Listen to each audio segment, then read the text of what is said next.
Good afternoon, everyone, and welcome to two sessions for the Salisbury City Council we'll be having this evening. The first is a special meeting, a very short special meeting, and then it will be followed by our normal work session. So I'll call the special meeting to order, and I'd like to welcome everybody and ask that you please silence all electronic devices. If you need to make a phone call, we ask that you leave the chamber and make the phone call in the hallway. If for some reason an emergency should arise during the meeting, please exit in an orderly fashion, make a right-hand turn and go down the stairs. Should that exit be blocked, please make a left-hand turn and then a right-hand turn and go down the stairs. Please do not use the elevators in case of an emergency. If you need special assistance, please ask and it will be provided to you. At this time, please join me in a moment of silent meditation.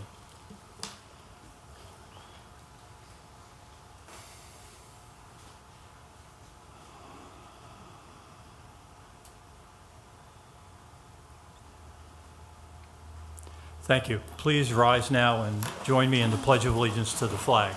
I pledge allegiance to the flag of the United States of America and to the republic for which it stands, one nation, under God, indivisible, with liberty and justice for all. Thank you. I'll entertain a motion to approve the adoption of the special meeting agenda. So moved. Second. Ms. Jackson, Mr. Boda. All those in favor, please signify by saying aye. Aye. Opposed? Chair votes aye. Ms. Glantz, we have a resolution. I want to entertain a motion to approve resolution number 2977.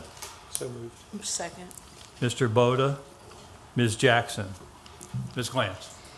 Good afternoon. Resolution number 2977, a resolution of the City of Salisbury, Maryland to approve the acting status for the Assistant City Clerk in the absence of the City Clerk. Whereas SC 8-1 of the Salisbury City Charter states that the City Clerk shall be appointed by the City Council and serve at the pleasure of the Council. And whereas the City has an Assistant City Clerk whose job description includes performing the duties of the City Clerk when the City Clerk is absent, and whereas the position of Assistant or Acting City Clerk is not in the Salisbury City Charter or Municipal Code, and whereas the City desires that the Assistant City Clerk shall act as the City Clerk in absence of the City Clerk. Any questions or comments? No. Hearing none, I'll call the motion. All those in favor of resolution number 2977, please signify by saying aye. Aye. Opposed? Chair votes aye. Vote is 4-0. I'll entertain a motion to approve ordinance number 2561 for the second reading. So moved. Ms. Blake, Mr. Boda. Mr. Tillman, good afternoon. Good afternoon. This is an ordinance of the City of Salisbury approving a budget amendment of the FY20 General Fund budget to appropriate the funds received from the recovery and recycling of scrap metal and the recovery of funds associated with a broken employment contract. Whereas the City Police Department has recycled metal and brass shell casings recovered as a result of firearms qualifications, and whereas as a result of recycling through Delmarva Recycling Inc., these shell casings have resulted in a payment to the Police Department of $3,118.60. And whereas the Salisbury Police Department has recovered $4,958.91 as a result of a SPD police recruit broken employment contract. And whereas funds recovered from Delmarva Recycling Inc. and the broken contract repayment total a combined amount of $8,077.51, which has been paid to the City of Salisbury and placed in the general fund. And whereas the Salisbury Police Department has use for the funds received and requests that these funds in the amount of $8,077.51 be placed in the SPD small tool account, which is used in part to purchase service police officer equipment as well as firearm supplies for the SPD police officers. And whereas Section 7-29 of the Salisbury City Charter forbids any office, department, or agency from expending funds not appropriated, and whereas appropriations must be made Upon the recommendation of the mayor and approval of 4/5 of the council of the city of Salisbury, now therefore be it ordained by the city council of the city of Salisbury, Maryland, the city's fiscal year 2020 general fund budget be and is hereby amended as follows. Increase in the general fund revenue of $8,077.51. Increase in the police department budget of an equivalent amount. Any questions or comments? Hearing none, I'll call the motion. All those in favor of ordinance number 2561 for the second reading, please signify by saying aye. Aye. Opposed? Chair votes aye. Vote is 4-0. Ms. Nichols, do we have any requests for, No, sir.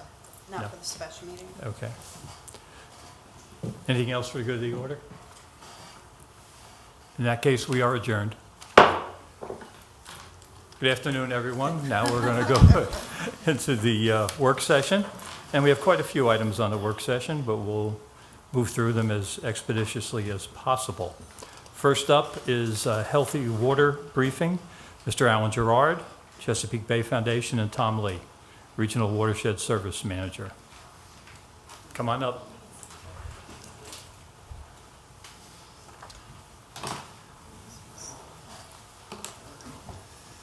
Mr. President, members of council, my name's Alan Gerard. I'm the Eastern Shore Director with the Chesapeake Bay Foundation. To my right is Tom Lee. He's the Regional Services Watershed Manager with the Healthy Waters Working Group. We'd like to give you a quick update on the state of the Bay, some of the progress being made, where things are headed, and then I'll turn it over to Tom, and he's going to talk about some of the local work here in Salisbury and other local jurisdictions on the Eastern Shore, where we're trying to be as efficient as we can with the projects and programs that are intended to achieve local water quality goals.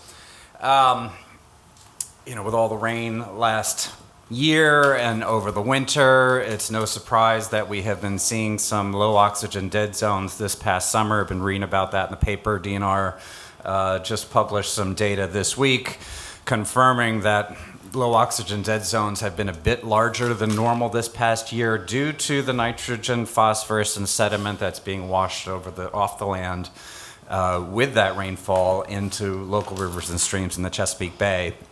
That's the bad news.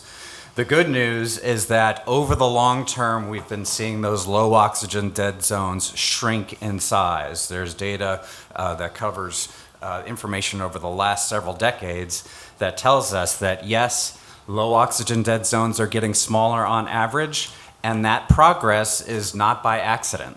It is because citizens, businesses, and government are working together to make progress on our clean water goals.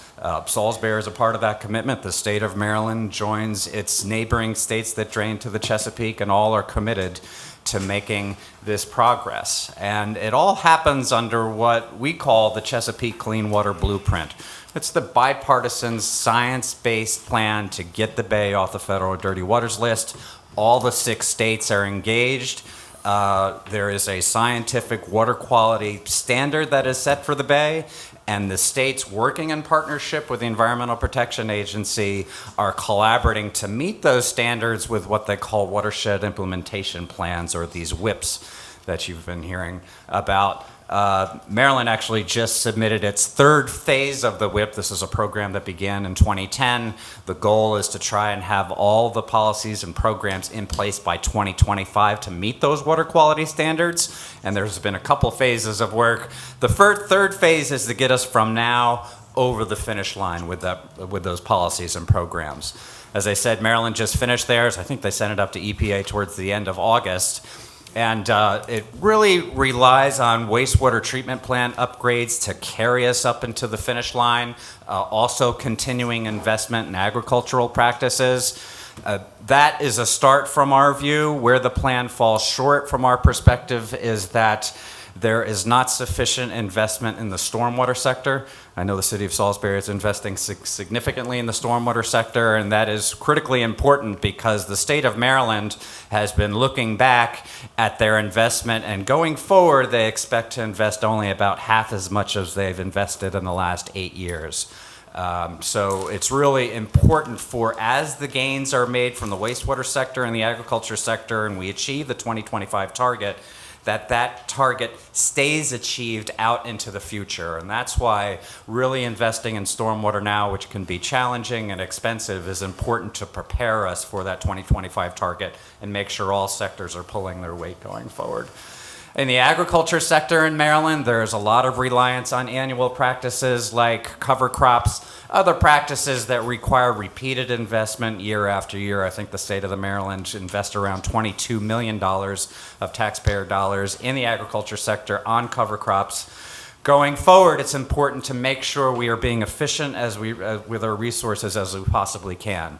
Things like stream-side forested buffers, trees and grasses planted along farm fields next to streams, not only are a cost-effective practice, but they are very efficient in terms of scavenging nutrients as they leave the farm field. So it's important that we focus on permanent practices in the agriculture sector as we look ahead.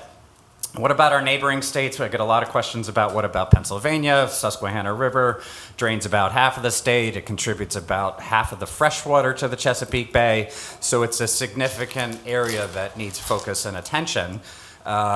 Pennsylvania submitted its WIP towards the end of August to EPA.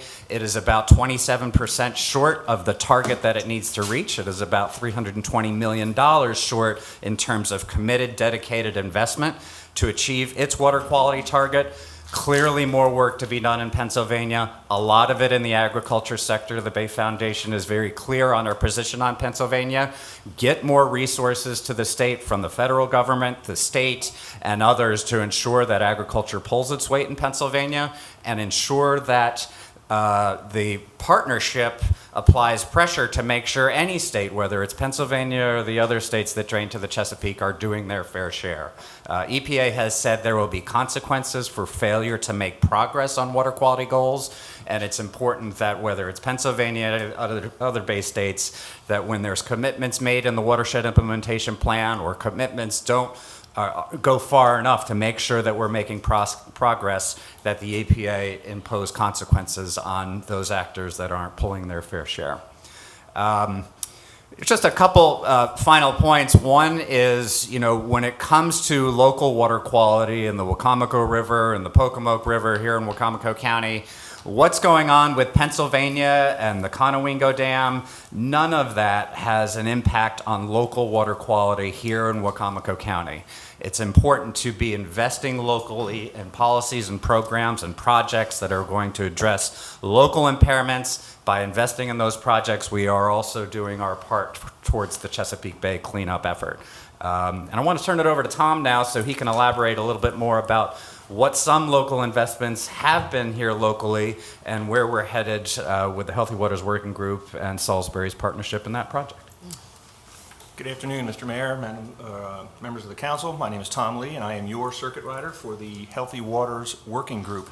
By brief backpedaling, in 2015, Chesapeake Bay Foundation, Eastern Shore Land Conservancy, University of Maryland, Sea Grant Extension, and Hughes Center for Agroecology convened and invited all the Eastern Shore counties, as well as the local jurisdictions, to discuss opportunities to work together and achieve in a collaborative fashion their clean water goals under the total maximum daily load and watershed implementation framework. For the next 2 years, through 2017, 120 concepts were identified by these participants on the shore, which were refined down to 6 core principles, one of which is a circuit rider. And thanks to all of your investments and these 6 self-selected groups, I have a 3-year term to help you with some technical assistance and find ways of improving your impacts to receiving water. So a circuit rider is someone who works collectively for a larger group. So there are 6 members of the Healthy Waters Work Group: Queen Anne's County and Talbot County, 2 counties, 2 towns, Easton and Oxford, and 2 cities, Cambridge and obviously Salisbury here. So I'm working very closely with Amanda Pollack, who's my point of contact, and her staff here, to help bring technical assistance and test a regionalization of services and delivery approach, a scalable economy, if you will, for best management practice delivery, right? We can all save money by going to a large box store and buying in bulk a year's worth of cleaning supplies, let's say.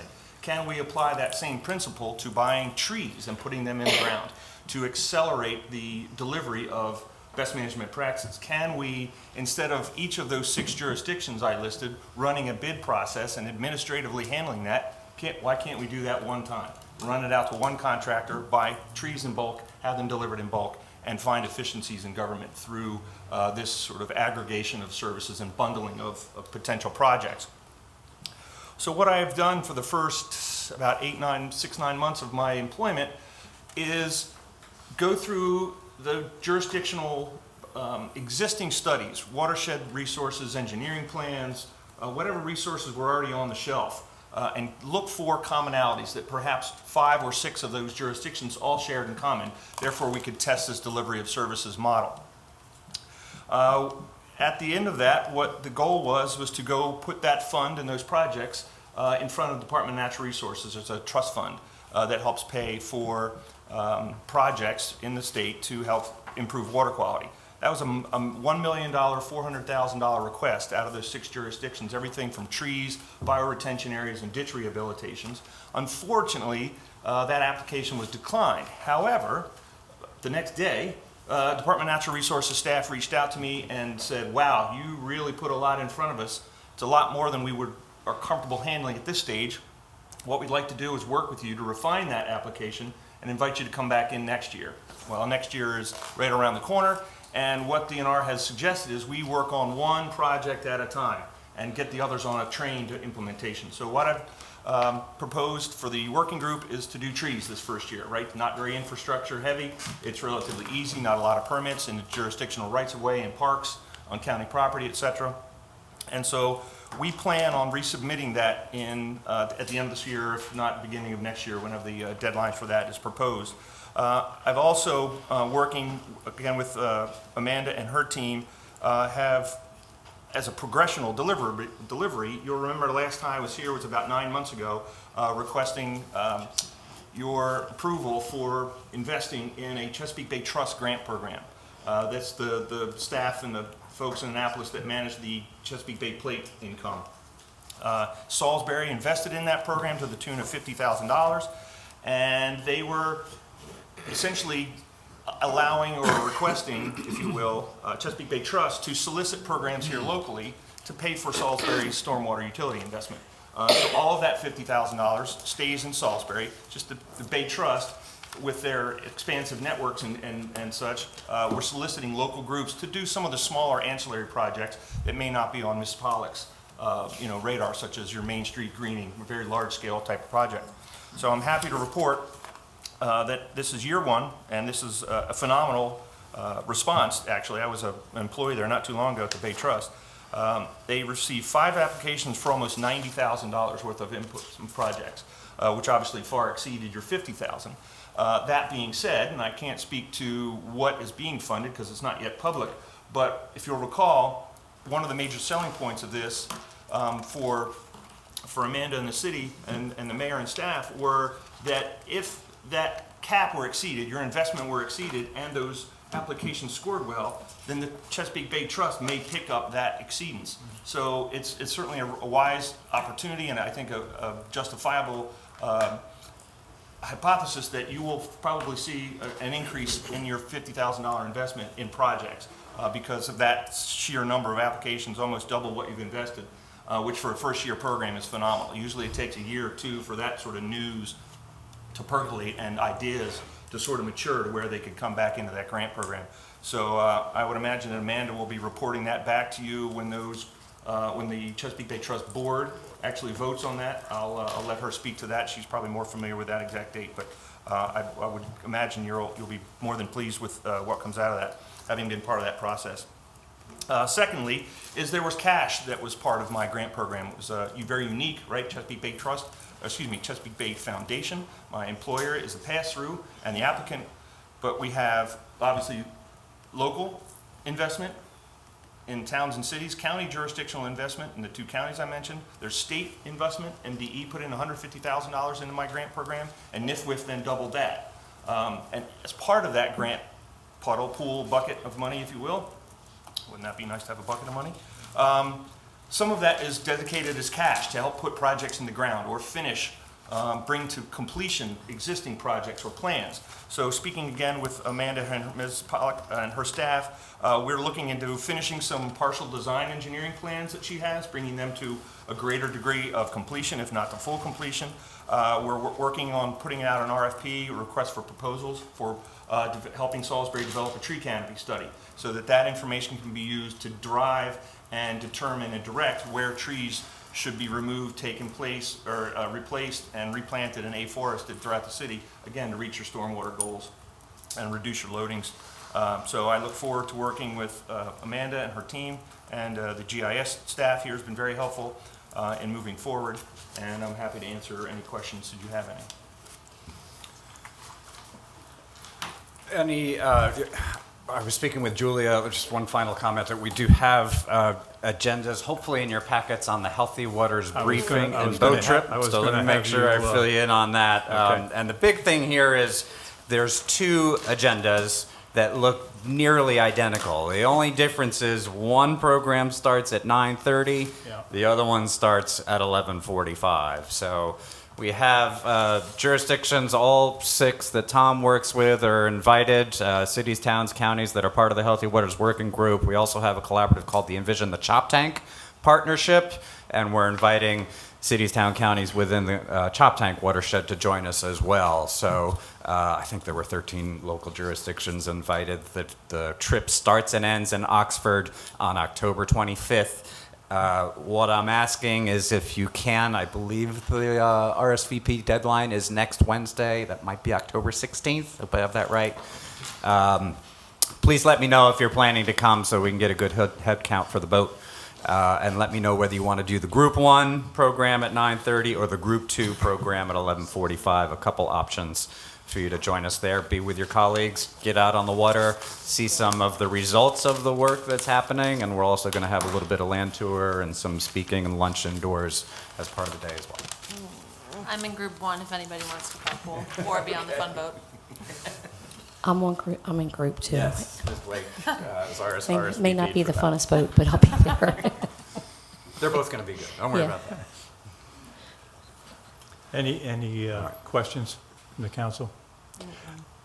Just a comment. It's good to hear that we've actually exceeded the amount that that response is kind of dramatic, which speaks well for the projects that we have. And it is nice to have a bucket of cash. I wish we did sometimes, but and if that could cover some of the closures of some of these projects, that would be excellent also. So we appreciate the update. Thank you very much. What I'll do is, I'm the president of ESAM this year. I'll send out on our mailing list this week, reminder. You said the deadline is next Wednesday, or? I believe it's next Wednesday, the 16th, Okay. if I have that calendar date right. I'll For make sure I push city that council out. members are invited that are part of the Healthy Waters Working Group. Okay. Gotcha. Mr. President? Yes. Could I just add yesterday? Hello, Alan Tom. Well, I snuck in behind you. Allison Prost at the Eastern Shore Environmental Summit yesterday did a fantastic job talking about the policy priorities for the coming year. So I want to congratulate you and thank you for the hard work your team's going to be putting in for the year ahead. At least that's what Allison indicated. And then two, in reference to, you brought up an important point about other states in the watershed, and my eyes have been opened a little bit as a new member of the LGAC, the Local Government Advisory Committee, and visiting West Virginia and Virginia and Pennsylvania. It really gives you an appreciation for what each of the sectors in Maryland, and especially on the Eastern Shore, is doing when compared to those other parts of our region. They're certainly working hard, but it is an uphill battle. Collectively, it is like pulling teeth, just because they're more disconnected from the Bay than we are, and they don't see the impacts the way we do, and the effects are not as direct and significant as they are on us. So appreciate what you're doing, and it ought to make us grateful for our Maryland partners. You all have been doing a fantastic job, and just thank you. Thank you. Thank you very much. Appreciate it. Thank you.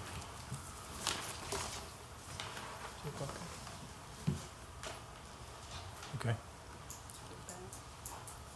Okay, next up, who's here from Field Ops? Anybody from Field Ops? I can go. You got it. Andy, Yeah. who's got it? I got it. I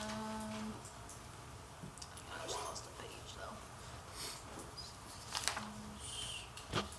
Yeah, so we've had some personnel challenges this past year at Field Ops. We brought the same extension to you before. Yeah. We've had folks out on FMLA issues and workers' comp, and so this is just an extension of those acting capacities. We will be having a staff change here shortly. Somebody's retiring, so this should work itself out here shortly, which will be nice to see and move forward and hopefully be at full staff again. And there's no, if my memory serves me, these are the same individuals that were in first time? So Yes. there's no change? Nope, Okay. it's working out. Any questions or comments about that? Do we have consensus? Yes. Okay. Okay. Next up, we have ordinance to accept donated funds to purchase K-9 vests. Fantastic. I can be colonel as well, if you'd like. You can be a colonel and a whatever. Okay. Many hats. So this is accepting a donation of $3,000, $3,000 contributions from various folks in the community that are putting that money towards K-9 bulletproof vests. We are continuing to beef up that program. We're bringing on another, our fifth dog here shortly. I think somebody's going down to train with that dog in the next couple weeks.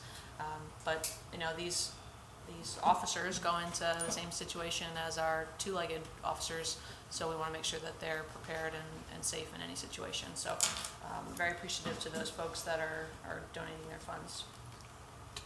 Incidentally, two citizens emailed me over the weekend asking if they could make contributions to this program. So you know, I Fantastic. think it's something that the more we advertise it, the more people are going to be interested in participating. That's Sounds like wonderful. something And I good for assume you said Facebook. yes. Yeah. Okay. It's wonderful. Yes, sir. I'm assuming that we have no problem with this None. moving forward. Okay. Good. It's Excellent. fantastic. Yeah. Excellent. It's good to see our citizens step up. Next up, I saw Jeannie here. Yes, we have some changes to amend the employee handbook somewhat. Correct. And my understanding is that we're going to do it a little at a time so that we're not here for 3 days. Right, we don't want to Okay. create any eye issues. Okay. Further than mine. All right, So, let's go one at a time. all right. The first thing that we'd like to change is the page on, it's their very first page of print, and it is the disclaimer, which, as everybody knows, every employee handbook has to have a disclaimer. And if not, our legal authority would not allow us to move forward. Because if it's not in there, they feel like we'd be very remiss. So we've cleaned that up a little bit. And the next thing that we wanted to add was the part where we have worked diligently on our core values. And we've added in what those core values are.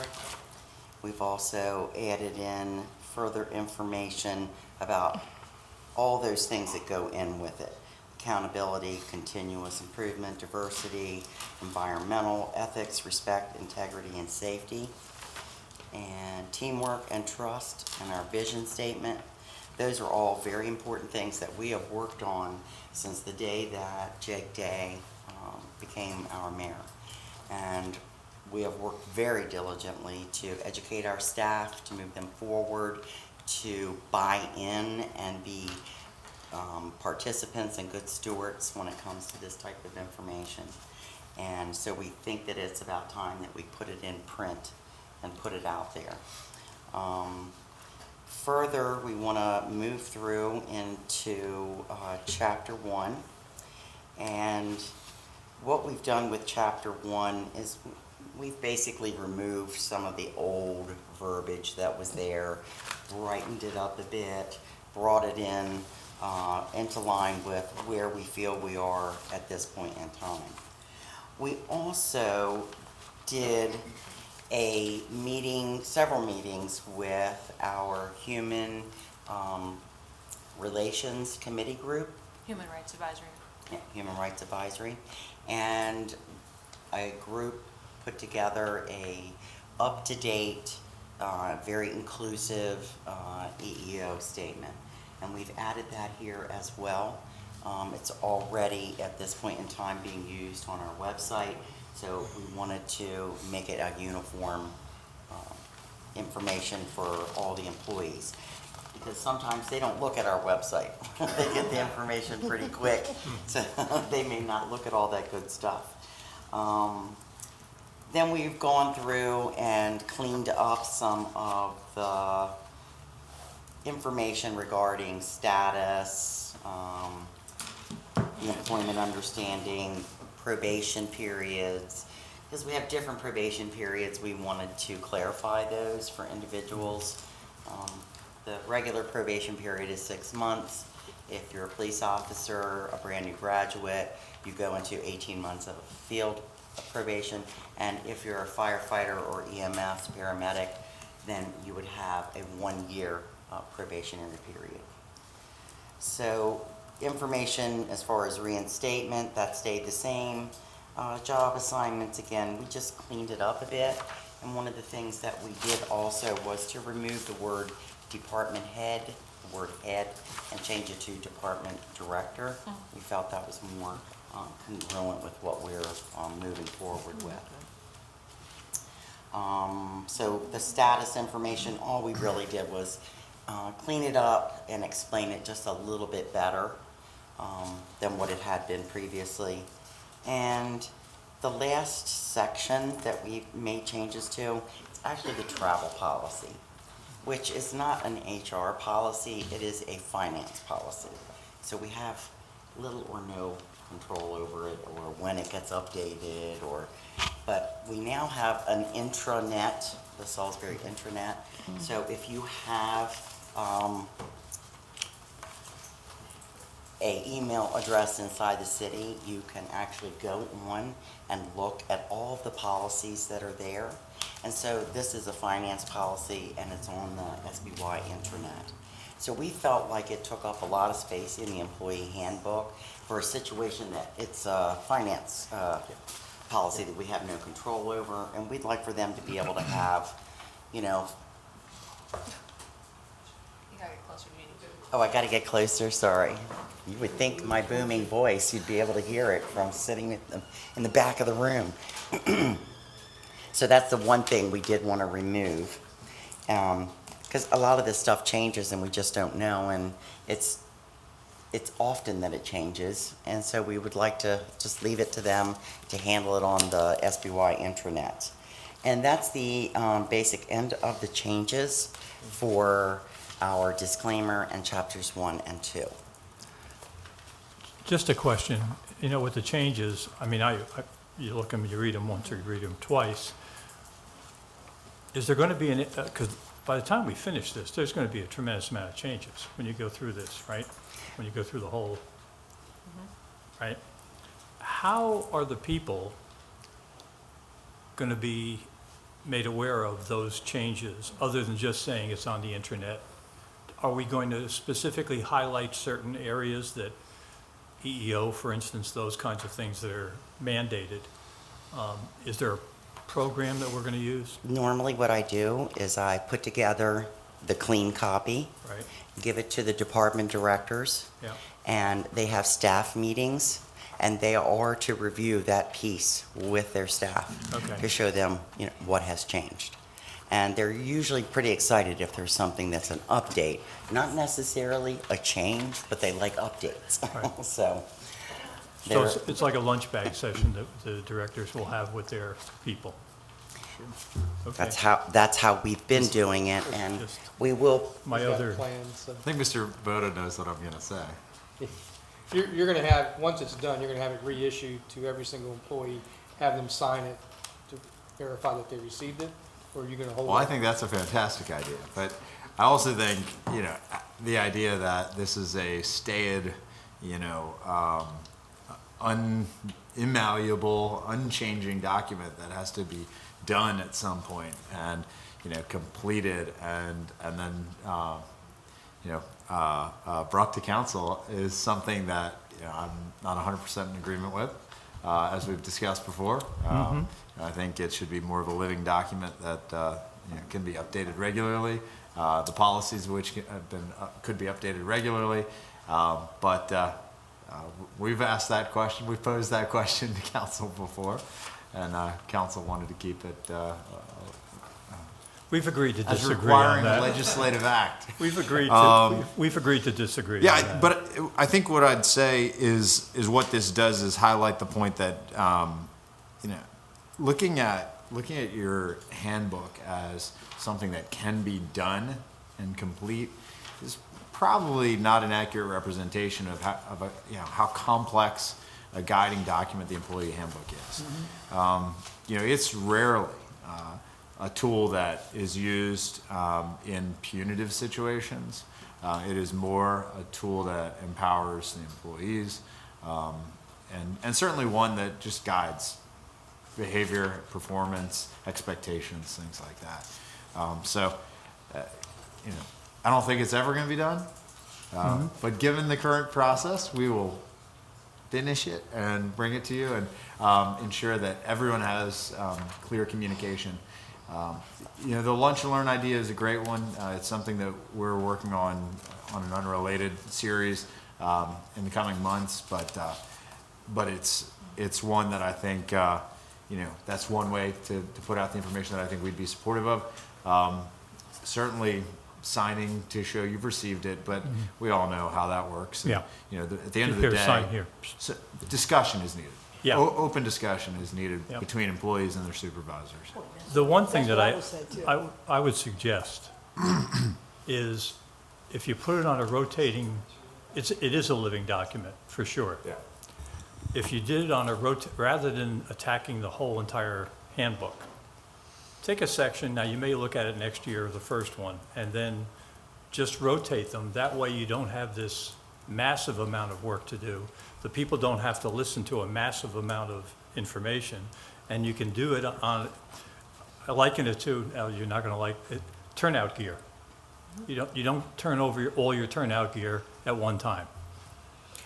I would just suggest that you handle it in pieces. I would say if you're going, you're updating some information on it, right?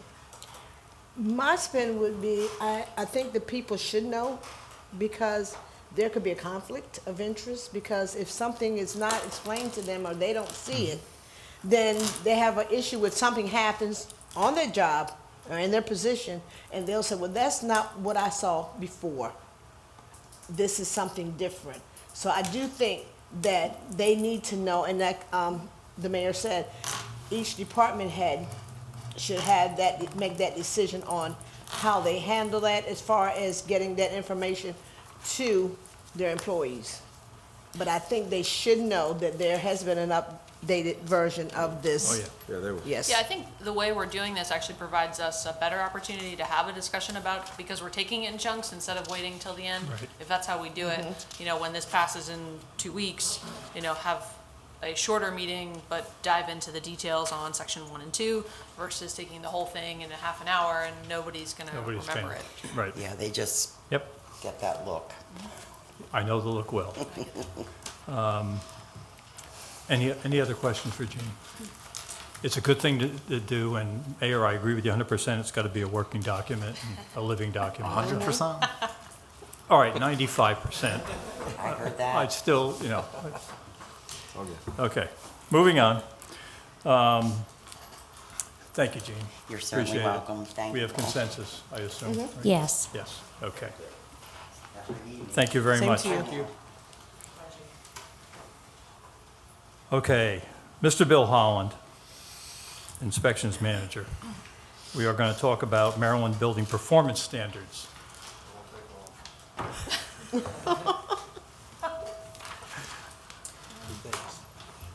How are you today? It's fine, thank you. Before you is an ordinance adopting the, updating the city's current building codes from the 2015 International Construction Building Codes to 2018 codes. This past legislative session in the state of Maryland, they update the codes every 3 years, and then it's handed down to responsibility of the jurisdictions to have it in place by the end of the year. And The end of the calendar year? yeah, yes. And you see the list of the codes, we're just changing, going up 3 years from the 15 to the 2018s. The amendments are the same, except I updated from the 2007 Washington Suburban Sanitary Commission on Fats, Oils, and Grease to the 2000 and, what did I put in there? To the 2019 standards for the Washington Suburban Sanitary Commission on Fats, Oils, and Grease, and this really helps. It's a much more stringent code or requirements on grease, fats, and oils as what's in the international codes, and due to all the going in, oils and byproducts, whatever, going into the new city's wastewater treatment plant, this would be helpful. Is that going to, what impact is that going to have? What percentage of the businesses is going to be impacted by that? This would be restaurants, car washes, Bakeries? bakeries, places that work on vehicles, change oils or what have you, have to have some type of interceptors. Well, I mean, they currently have them. These are new places that would be coming on, like new restaurants or new businesses that would have to install these interceptors. So is it grandfathered for existing? It's grandfathered for existing unless they have a failure. Gotcha. And then the We've failure? had several failures, Right, right, then they upgrade. okay. That's pretty much it. Questions? Yeah. Questions? No. No? Consensus moving forward? We're fine. Yes. Okay, Bill. All right. Thank you. Thank you. Excuse me. Mrs. Pollock, how are you? You get all the tough ones. Yeah. Well, yeah, this is not a fun one today, No, so. it's not. So, as you all know, we're working on the community center on Newton Street, and it's under construction right now. And we had a construction contract of $355,000 with a construction company who's doing the renovations. And as you can imagine, we're finding a lot of unforeseen fun things in an old home, an old historic home, including fire damage on the second floor that was not visible before, completely burned out rooms. Downstairs, there was no studs, so we've had to frame up the downstairs before putting in drywall. So one thing after the next after the next. So we have a potential change order, but before I could bring that before you, we're seeking a budget amendment. So the money we are seeking would have to come from surplus. We had looked at the bond, the project in total was funded with bond money, but there's no leftover money in that pool right now because it includes projects that are still ongoing. So there's nothing I can tap in the bond pool at the moment. And so this budget amendment would include, the request is $125,000 for Newton Street and $25,000 to help purchase the Truett Street Community Center. So there's, both projects are included. And part of what we would want to include with this budget amendment, the 125 includes the furniture and fixtures for Newton Street, which is not part of the construction contract. And it still won't be part of our change order. That'll be done in the fit out. Once that building is completely done and ready to be a community center, then we will purchase furniture and fixtures and whatnot. The only things included in this construction contract is the kitchen. So appliances, major kitchen items are included. All here Yeah, installed. everything's installed, but sofas, chairs, tables, benches, that type of things are not included. Well, let me ask a question. So if you continue, if you start the rest of the renovation, when will that end? It's a valid question, and a lot of it depends on this change order. Because so part of what is also included potentially in the change order, if the budget amendment goes through, are some exterior things that were requested through the historic district. And one of the big items is windows, and the windows has a long lead time. So we can't use any vinyl products, so that is part of the changes, is that there will be no vinyl on the outside of the building. So I can't answer. Has that been brought to them yet? It has. It's been brought to them, Yeah. and they had said no vinyl products, so we're not using vinyl windows or anything else. So that is part of what we're requesting these quotes from and the time. So I'll be able to answer that a little bit more once I can commit to them on when we'd be able to place an order, because there's some things we haven't been able to order pending the funding. What's the difference in price between the vinyl windows and the wooden windows? That one I will have to get back to you on. I don't have the full. I know I think I know the answer, but I just want to I hear don't, it. we have a quote, but I don't have the exact quote with me, but it was significant, so. Have we put out or reached out for maybe some of the furnishings for donations? So, I can answer that. So it's happening as we speak.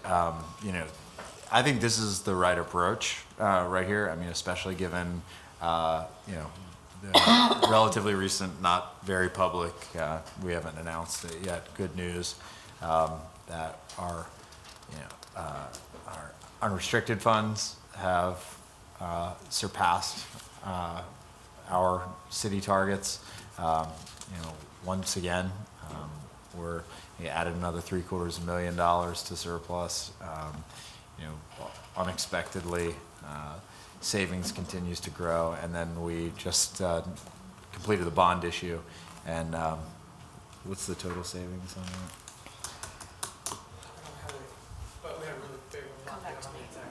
that? Well, Millions Yeah. saved.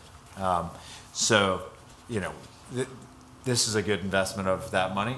You know, I would, if it were budget time, I'd certainly put the money in the budget to do this. And but the other thing I would point out is, I think it begs some questions about our historic district. Yeah, absolutely. You know, we're shooting ourselves in the foot a little bit, and this argument's been made not just with a city building, but it's been made with private buildings too. And you look at some of the issues with Poppin Hill Mansion, it has some issues, but to find, on some of the issues, to find the people that even do it is almost impossible. Yeah.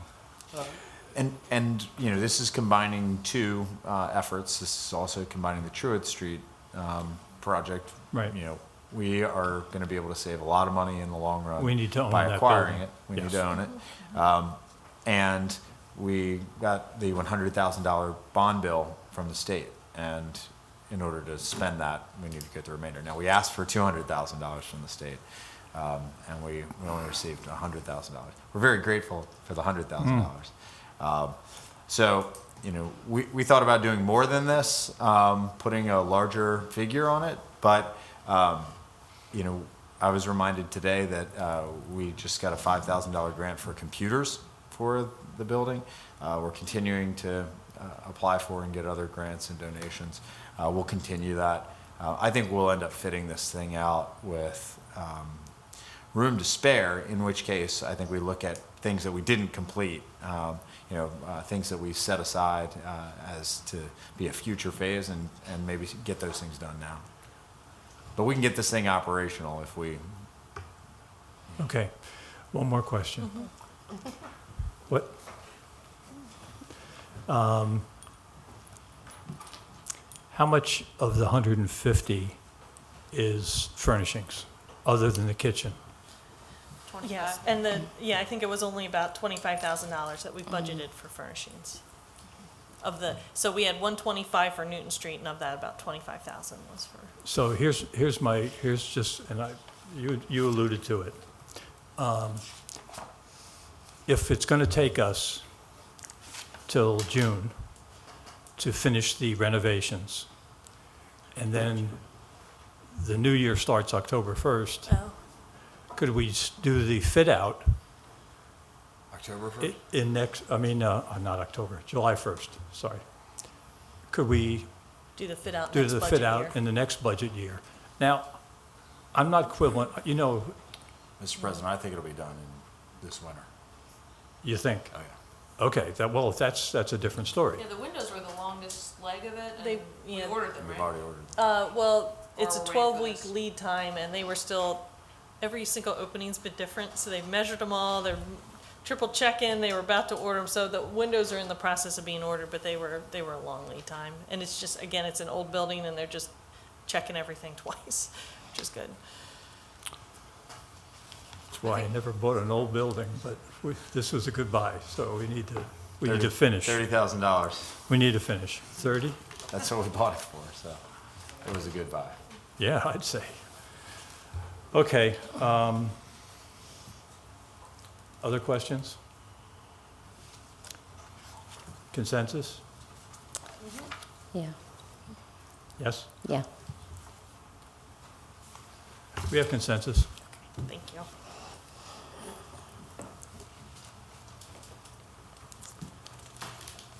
Okay. Last item on the agenda. Who's taking this one? Mr. Bode, are you taking it? Or who's taking it? Started off, I guess. Why don't you start it off? Mark's done a lot of the work, but, Mr. Tillman, you're going to chime in here? Certainly. Okay. so this is the legislation for the Salisbury Alcohol Control Board. And purpose of this would allow us to issue license to restaurants and businesses in the city that sell alcohol. And kind of finish that next phase of our reorganization and allowing businesses, one less avenue, they have to go somewhere else for something to open a restaurant in the city. We looked at the city of Annapolis, our state capital, has had this in place for a long time, at least I know longer than I've been alive. Then that's the model that we're using to implement it here. I know Mr. Tillman's he's worked through some specifics on it. Yeah, what we presented, because again, we weren't certain which method you might want to choose, but what we've tried to do is present a model that would basically put in place the same model that Wycomico has, but limited to the city of Salisbury, and an alternative option that would put in place the model that Annapolis has in the city of Salisbury. We just, at this point, I had not gotten enough feedback from you to know, what your preferences might be. So we kind of gave you both options, Yeah. let you take a look at them, and then at a later date, let me know what you like best and the So- way they do it, because they're done a little differently. Yeah, and the big difference is in the county, they have 3 commissioners, they're appointed by the governor. Annapolis has 5 commissioners, they're appointed by the mayor and council of Annapolis. And I believe the county, they are compensated, Wycomico County, but in Annapolis, they are not compensated, they're a volunteer board. And I'll weigh in on a couple things here. One, I feel strongly that there should not be compensation. We don't compensate our board members other than the election board. That's it. For every other board and commission, those with even quasi-judicial authority, they are not compensated. And I think we should keep it that way. The other thing is, I think the Annapolis model is a great one. One just editorial note, if we can, I think we need to clearly refer to this as the Salisbury Sure. Board of License Licensed Commissioners. Yeah. The Liquor Control Board and the Board of License Commissioners are two different things. Yeah. And there's some consternation among the Wycomico County Liquor Control Board. They think we're trying to open up city liquor stores, which we're not. and no one has suggested. It's entirely a county function right now. Now, we are one of, only 2 counties left in the state of Maryland where government runs the liquor stores, and that's a separate issue. But I've got my opinion about that, but I'll leave that. I will refrain from sharing that. We're not getting anywhere near that. Nope. I think my preference, like yours, is the Annapolis model where mayor and council appoints and it's a volunteer board. And I think it kind of steers us away from that. Yeah. And basically, we're just issuing licenses for restaurants or anything in the city of Salisbury. They want to serve beer, wine, liquor, including festivals, craft Restaurants and shows, events. whatever. We no longer have to go through the county. Do we have both in here? Mark said there were Yeah, 2. they're Two. both are in here. There's, Where did, I must have, because There's One I'm is saying called, one is 2,300. entitled the House bill and one is entitled the Senate bill, but they're really 2 different things. Oh, I see. Okay. If they were just giving That's you why- 2 different ways it Gotcha. could go, ultimately they would be identical bills that Gotcha. would be passed. Gotcha. And then in the very back is what we would try and do to the Wycomico County Code. And obviously, this is going to require another look by my office. Oh, yeah. We This kind is- of, this was put this is together just the for your beginning. The first- perusal, not to pass, yeah. Gotcha. Did you include bylaws for the? No, we didn't For the we didn't board. get down to that Okay. level. Do we have the figures on the percentage of sales in the city versus the county? We don't. I don't. I mean, I just, would if imagine you that's just not imagine. collected. Sales, I don't think they have any of that info. I don't think Okay. they have any info about the sales. But if you go by, if you just. Number of establishments, Establishments, possibly, yeah. and number of events, perhaps they could share that Yeah. with us. Yeah. I doubt that they will, but it's entirely possible. Well, just by the number of restaurants in the city. Probably another avenue we can get that information. Yeah. so like restaurants, hotels. Yep. I'm hearing language in here about hotels. You know, Yeah, this is, other than soil and erosion permits, is literally the last thing that the city doesn't control in terms of its own destiny. Is that We did fire a couple of years ago, the fire inspections. everything else now. Everything else. Just weeks ago, finished the transition Planning. of all hotels, and yeah. that's it. I mean, 100% of permitting is done through one stop shop, one office, easy, and our reputation has benefited from it dramatically. The only question I think now is it possible to depoliticize, what has become a political group instead of Well, in all fairness though, Mr. Mayor, we've been talking about this before the, well, we have. before the Yeah. National Folk Festival, Well, so this is not a new topic. No, and This you're, was like 2 We years met on ago? this, what, And- 3 and the- years ago? A couple of years Yeah. It's been 2. It's been 2 years. it's actually been four legislative letters to our Yeah. delegation. This has been included as a priority, not the top priority, but as a priority. But to expound upon my point there is that we recognized that it was a politicized group long before we found out what sort of nefarious behind-the-scenes activity was going on a few months ago. I mean, we knew that it was happening years ago. And I would add that there's questions about the legality of closed-door deliberations, closed-door voting, things that violate Maryland Open Meetings Act. I mean, all of that, there's been concerns about the body and their actions for years, I can speak no on doubt. none of it. I certainly agree us moving forward with that, with the city taking control of the Yeah. issuing licenses for For city. beer, wine, and alcohol.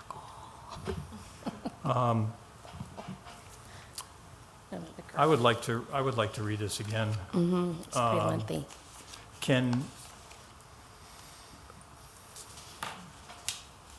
Because I was a little concerned with the appointments, the way it was written here. I thought this was like a presentation of the final No. Okay.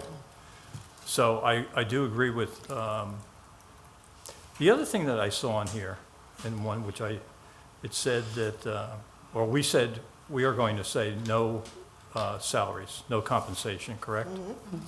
Yeah, because that one bothered me.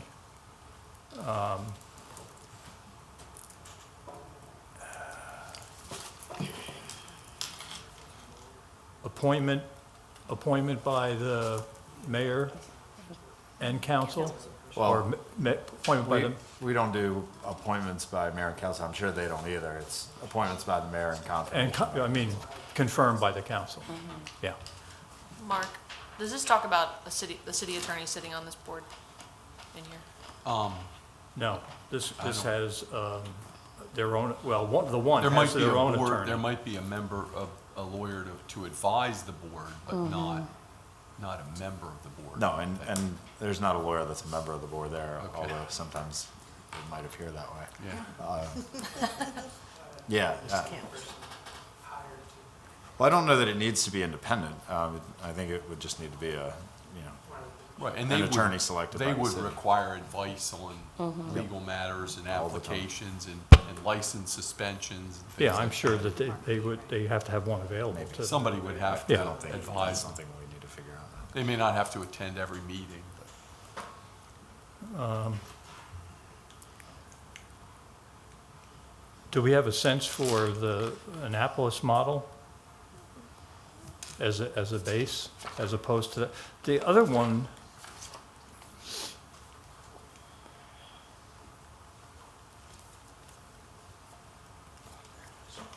I don't know.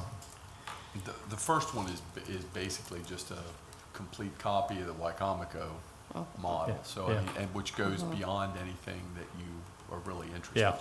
in. No.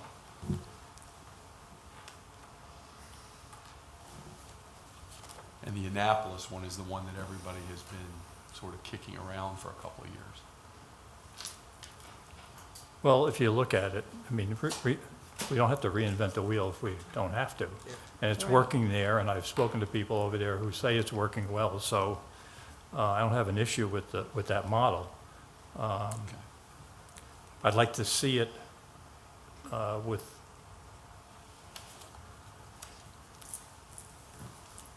I'd like to see it in another work session.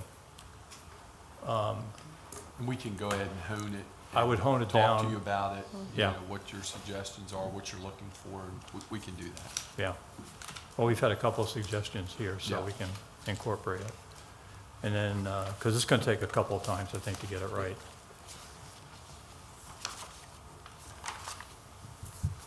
So we'll put this on the agenda again for the next work session. Will that give you enough time? Yeah, I think so. Okay. Now, we do have a request, this is not normal, but we have a question about the liquor board. Mr. Smith? Yeah, could you go up there so we can get you recorded?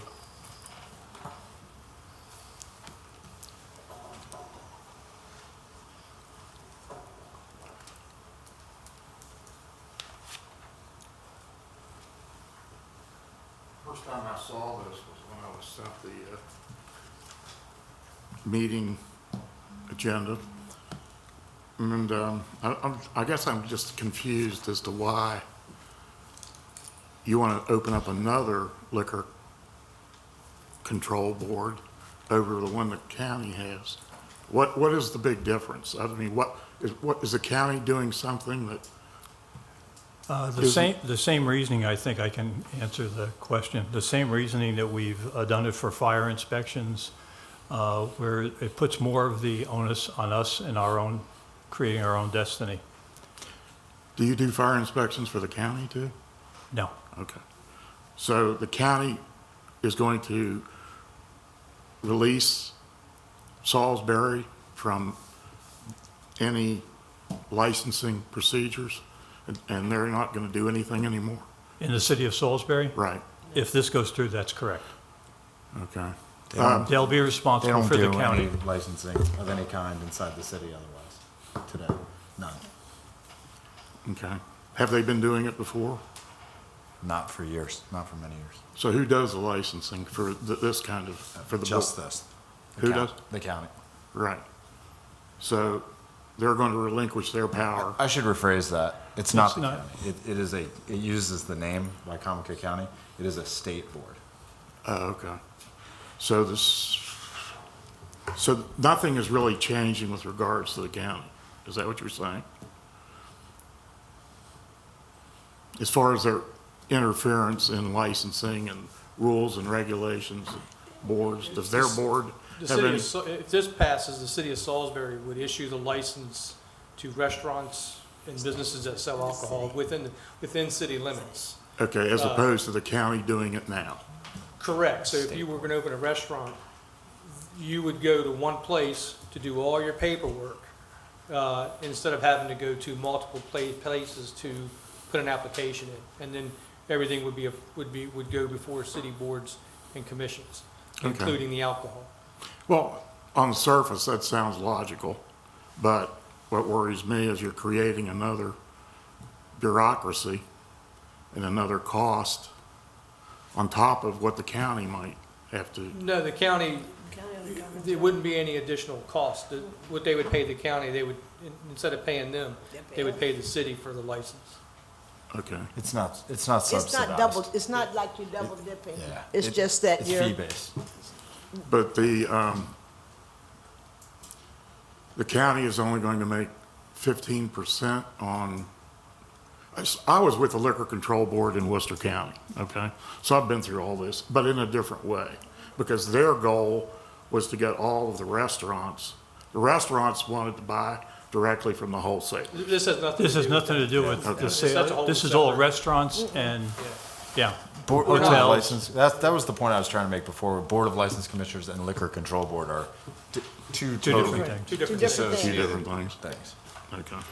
Because, all right, what, you were alluding to some fraudulent or questionable behavior, and that was with who? Are you allowed to say? Yeah, the Board of License Commissioners and the interference from county elected officials. One county elected official. Yeah. Was- Well, in my instance, at the Worcester County Control Board, I was dealing with an embezzler who was chairman of the board, which, by the way, was convicted. Because I wouldn't sign the checks that he was paying to himself and his. Okay, anything else? Yeah, the 15%, when a restaurant goes, is that different from what they're doing now? When they go to the That's- dispensary to buy liquor? With that's because the county is the distributor. So that's when they're purchasing liquor. We're not touching that. We're not getting it. But is That's a that what they're whole doing nother- now? Is that their rate, no more than 15% above their cost? That's between the restaurant and the liquor dispensary where they purchase it. Yeah, but it's Which in is- here. Yeah, so I don't know why there's something. Because he showed the county. He showed the county thing as the first one. Oh, we're not gonna. That's use- not yeah, the model we're using. Yeah. Oh, okay. We're using the There's a Annapolis second model. one that's. That's the why I The have Annapolis. second one is the Yeah. one we're using. Also, I want to make clear again, the Board of License Commissioners And the control board issues is different. licenses to restaurants, Right. and events, and the Liquor Control Board sells liquor. Okay, so, Two separate, and the Liquor Control Board, the city will never have any No. ability to ever influence in any way, whether it continues to exist or not. That's a different issue. So, like Worcester County, it no longer exists, right? Or it's it's either, transitioned out. yeah, right. Right. But Montgomery County and Wycomico County still have it, but this won't affect that in any way. This is just focused on the issuance of licenses to events and restaurants. That's it. Okay. All right, thank you. Yep. Anything for the good of the order? I would like to recognize the students from Ms. Glanz's political science class. I hope you got all your answers because she's checking them. So, Make sure when you get back to your class that you mention a keyword, okay? They don't have to know that there wasn't a keyword, just let them think that there's. all right, if there's nothing else, we are adjourned. Thank you, everyone. Before we do the agenda.